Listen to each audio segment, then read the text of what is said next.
Good afternoon, everyone. I'm City Councilor Lydia Edwards, Chair of the Committee on Government Operations. It's Monday, May 17, 2021, and we're here today for a virtual working session on docket 0605, order for an amendment to the Boston City Charter pursuant to GLC 43B, Section 10. I sponsored this matter, was referred to the committee on April 28, 2021. In accordance with Governor Baker's March 12, 2020 executive order modifying certain requirements of the open meeting law and relieving public bodies of certain requirements, including requirement that public bodies conduct this meeting in public place, we are having this working session via Zoom. This allows us to do our jobs, but also balance the public safety needs of the moment. The public may watch this working session via live stream at www.boston.gov/city-council-tv and on Xfinity 8, RCN 82, Verizon 964. It will also be rebroadcasted at a later date. Written comments may be sent to the committee email at ccc.go@boston.gov and will be made part of the record and available to all city councilors. This proposed charter amendment provides that the city council and mayor hold budgetary powers together. The proposal allows for the city council to respond to public feedback with actions other than simply rejecting the budget. The proposal will require the city to establish by ordinance an independent office of participatory budgeting with an external oversight board, thereby creating a participatory budgeting process within the city's appropriation orders. The proposal also allows the city council to have more oversight over the budget for Boston Public Schools. The proposal preserves the primary function of the mayor to originate the budget and the requirement that the city council act in a timely manner. So to my colleagues, just a quick explanation of why we're doing this again. We did vote for this budget amendment last year. And pursuant to that, it was then sent over to the Attorney General's office. The Attorney General's office then went through the language, and this is very normal. In 4 weeks, they go through and look at the constitutionality, clarity, any confusion, and that's essentially what the Attorney General came back with some suggestions, noting that there may be confusion, it could be interpreted in a certain way, and also that specifically around the language around participatory budgeting could be seen as almost a special allocation, which unless it's enumerated under certain state laws, it's not allowed. So essentially we went back and made sure that the language was as clear as possible. We didn't want any confusion. And I'll walk you through line by line where the language changes were happening. And we also made sure not to be as specific with regards to the participatory budgeting. Prior version of this that we voted on literally said it was 0.5% of the budget that had to be set aside and so on and so forth. And that looked like a special allocation. So we removed that language and we're pushing forward the office and ultimately saying that the participatory budgeting must be consistent with state law. So that is basically the crux of any amendments. They are actually pretty small. And I'm happy to go ahead and go through that language right now, unless anybody has any opening remarks. I just would like to tell you what the specific changes are. So I'm joined by my colleagues, Councillor Flynn, Councillor Mejia, Councillor Sabi George, and Councillor Bach. Are there any other councillors that I have missed? Okay. So of the councillors that are here, did any of you want to make any brief remarks? Okay, so all of you should have a version of the amended language, if you will. And I'm just going to pull it up real quick. And I will highlight for you where the versions of the language have changed. So it reads as follows. Order of Councilor Lydia Edwards that under the provisions of 43B of the Massachusetts General Laws, including sections 10 and 19 of said chapter, Article 89 of the Massachusetts Constitution, and any other applicable provision of law, Councilor Lydia Edwards proposes by written request to the clerk of the City of Boston the following amendment to the budgetary authorities outlined in, and this is where we have made a change, this language, Acts of 1909, Chapter 486, Section 3, amended by Acts of 1974, Chapter 274, Section 53, amended by Acts of 1982, Chapter 190, Section 15, and further amended by Acts of 1986 or 1986, Chapter 701, Section 2. That language that I just said. Going back to what we already voted on, Section 48 of the Boston City Charter, which would amend the existing text of said section and submit such amendment for approval by the voters of the City of Boston. Creation of approval of the municipal budget. The mayor and city council of the City of Boston shall hold, this is the change, powers together.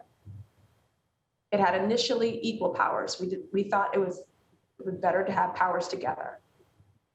Back to the original language, with the power to modify in whole or in part an appropriation order or an item within an appropriation order, amend the budget for Boston Public Schools consistent with, this is the, again, clarifying language, Acts of 1936, Chapter 224, Section 2, amended by Acts of 1986, Chapter 701, Section 5, and further amended by Acts of 1987, Chapter 613, Section 2.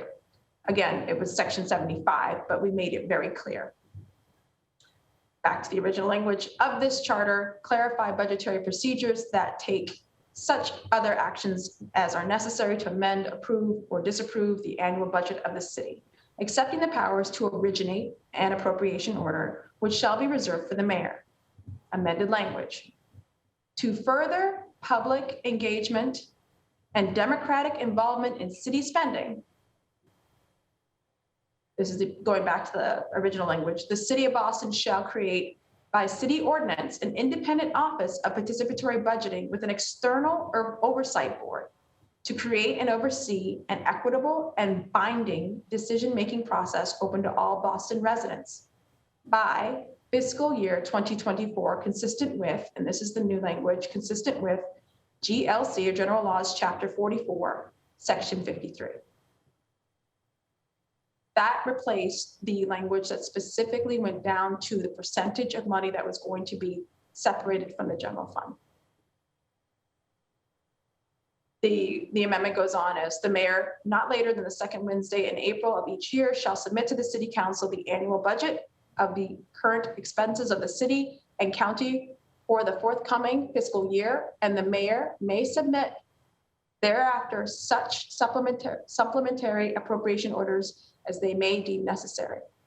Not later than the second Wednesday in June, the city council shall take definite action on the annual budget by adopting, amending, or rejecting it, provided that the amended version shall not be for a higher total budget than originally proposed. In the event of their failure to act on a budget submitted by the mayor, the items in the appropriations orders in the budget as recommended by the mayor shall be in effect as if formally adopted by the city council and approved by the mayor. The mayor shall have 7 days from the time of the budgetary vote of the council to approve or return said budget to the council. And in the event of the failure of the mayor to act on a budget approved by the council, the budget shall be in effect as approved by the council. The mayor may modify a budget approved by the council by returning it to said council with amendments to any line item, provided that a vote of 2/3 of the council shall be sufficient to override any budgetary amendments in whole or in part, or an overall budgetary veto by the mayor. Shall be the duty of the city and county officials, when requested by the mayor, to submit to the mayor forthwith such detail as the mayor may require estimates for the next fiscal year of the expenditures of the department or office under their charge, which estimates shall be transmitted to the city council, provided, however, that the mayor shall neither submit nor thereafter reduce the appropriations for the city council at or to a level below that which has existed for the previous fiscal year. Nor shall the city council reduce the appropriations of the mayor's office below that which existed for the previous fiscal year. That is it. So I highlighted to you the very slight differences in language, really clarifying parts of the general laws that we were discussing and making sure to take out any specificity about budget allocations and just really just putting in a democratic process shall be part of our budgetary process going forward, but it will be consistent with the general laws. That's the difference. Does anyone have any questions?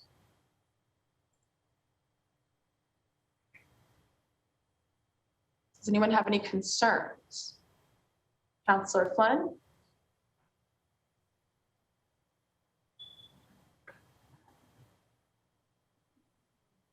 Councillor Mejia?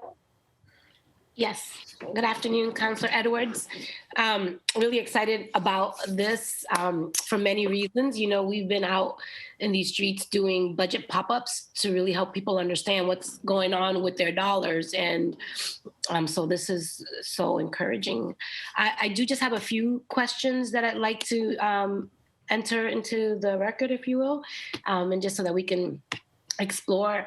So one of the questions is in terms of understanding the meaning of a particular sentence. The document says that if the council fails to act on a budget, the budget as recommended by the mayor shall be in effect as formally adopted by the city council and approved by the mayor. Does this mean that if the council doesn't pass the budget, it will go into effect anyways? Or is this only if the council doesn't vote on the budget at all?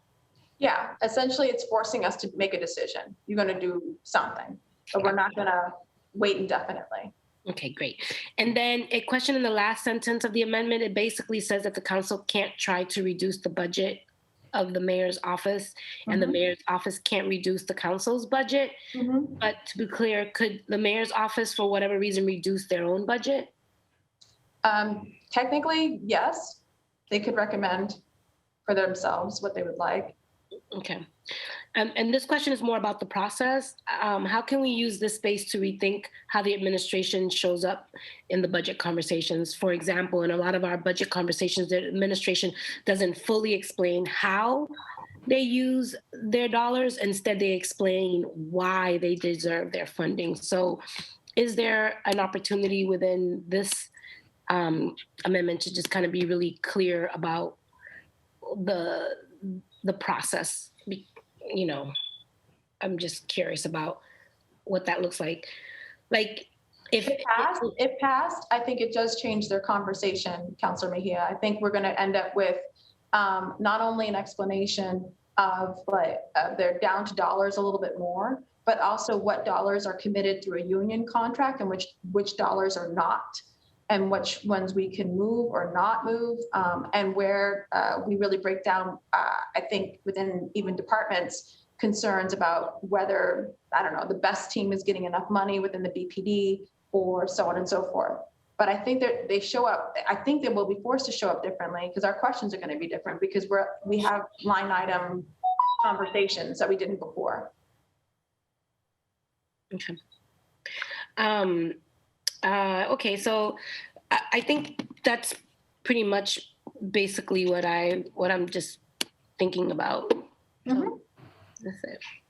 Thank you, Councillor Sabi-George. Thank you, Madam Chair, and thank you, Councilor Mejia, for bringing up that question. I am curious, though. A lot of the spending is spelled out in the budget books, especially as it relates to full-time FTEs. So thinking about positions, and then it's further broken down.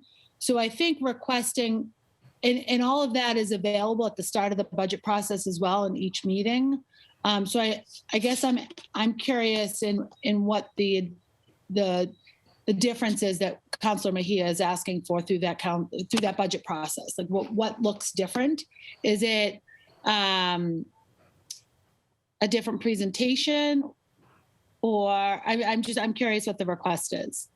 Well, I think the question is, how does this change the conversation and the process overall? And you are correct, Councillor Sabi-George, a lot of that information is presented in the budget books. I do think, however, when we're dealing with this new process where we get into it more and we're down to the vote and we're arguing on the floor and doing what we need to do, I think that I would think, and this is, again, I'm predicting, one, it's not my administration. Two, I have no idea how they're really want to present, but I think you're going to find more of a genuine back and forth for certain dollars or prioritization from the department saying, actually, you know what, that money might be a little bit more flexible here, but this one we absolutely need because we need an FTE, so on and so forth. I think it's just going to be different, not confrontational, not confrontational, just different. What I worry about, and I had expressed this when I voted in favor of this last year, is I'm really excited about the participatory budget process. I think that that's fantastic. This added piece where we are negotiating to some degree, negotiating where certain dollars are spent, that we are as colleagues going to be pitting each other against each other in certain efforts that we're looking to invest further in. So if I'm looking to invest further in mental health clinicians and someone else is looking to invest further in traffic enforcement and somebody else is looking to increase further in BCYF lifeguards. Like, so there's these competing interests that are all great things for the city. But I worry sometimes then the wheeling and dealing starts, which is fine. But then all of a sudden, well, we're only giving a little bit to mental health and then a little bit to lifeguards, because there is a finite amount of money in the budget. And then there's a very real dynamic of different advocacy groups, and some are much stronger than others. And that the louder voices often get heard the most because there's advocacy around investing in, say, the housing voucher program, which we hear a great deal from Michael Caine and his group. They're very much activated and engaged, rightfully so. But then we don't hear as much from some groups that are maybe a little bit more disenfranchised. So balancing those needs, I think, becomes a real risk, both literally when we think about where we're investing our funds, and philosophically, that those that are most heard are the ones that are most responded to. So just want to put that on the table. That's a real concern of mine when we think about some of the infighting and outfighting that happens during the budget process. And this will certainly be available for public consumption, which is fine. We should be doing this work out in the open, but I do worry about the conflict that can create between the advocates, between us as a body and the advocates, and maybe some of the advocates that aren't as easily heard. I can't think of a more conflicting and more confrontational back and forth than what we had in 2020. And that was without this process, right? And people literally came to our homes. So I don't know of anything more tensions than that. Right. I'm not disagreeing with you. I'm just saying right. No, I think that's a great example. Right now is not helping either. Right. So what this is doing is it would actually require us to talk to each other more. It would actually require us to hear, like, well, let me justify to you why I think mental health should get that much more money, and actually helps with, I don't know, the lifeguards and so on and so forth. But it would be public, it would be out there for folks to see and explain our prioritizations to each other and to our constituencies. And you are correct. It is oftentimes, and one of the most frustrating things about people having a voice and having certain people's ears. I will say, to our credit, we pass, I think, some of the most comprehensive lobbying laws, right, to prevent those who, and to also require a certain amount of transparency of who walks into City Hall and has access to us as well. So I still think, and yes, you are being completely consistent with the concerns that you had before when you did vote for this. And I actually think this is going to be more transparent, more clear. And honestly, if people don't see us going back and forth, they'll probably be asking themselves, why am I paying you? I think that's a great example you referenced from last year. And when we had that $12 million, for example, taken from the police overtime budget and then invested in these couple of other categories, I think that's a great example, because we were able to advocate for $2 million of that towards the mental health providers. But, $12 million is in the grand scheme of things, a very small dollar amount. And, I again, just, concerned about the conflict it creates with, I want $2 million for providers, but maybe we want $2 million for, other investments that are also important. But again, as you say, we've got to just do a better job advocating for the pieces that, we are working towards and finding most important. And communicating that with each other too. And I will say this to the public, I don't know that the current process really encourages the sit down back and forth. It would be in public that we would, so so that's, but you're correct. It's going to change some process, some conversation. So Councillor Flynn, you just came on, or Councillor Sabi George, was that it? Okay. Councillor Flynn, did you have anything? No, Councillor Edwards, thank you for your leadership. Thank you. And Councillor Bach. Just to say, Councillor Edwards, I did read the documents in detail and I'm supporting the amendment. I'm in transit right now, so I won't do extensive comments, but thank you. Thank you.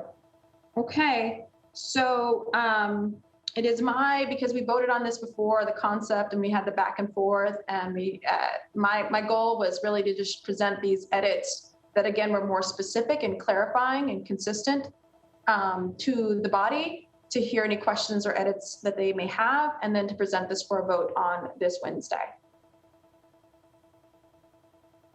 So is that anything else, counselors? Okay. Did you note that Councilor Arroyo has joined us? No, I didn't see that. I'm so sorry, Councilor Arroyo. Councilor Arroyo? Thank you, I'm Councilor. so sorry. Thank you, Madam Chair. I was going to raise my blue hand.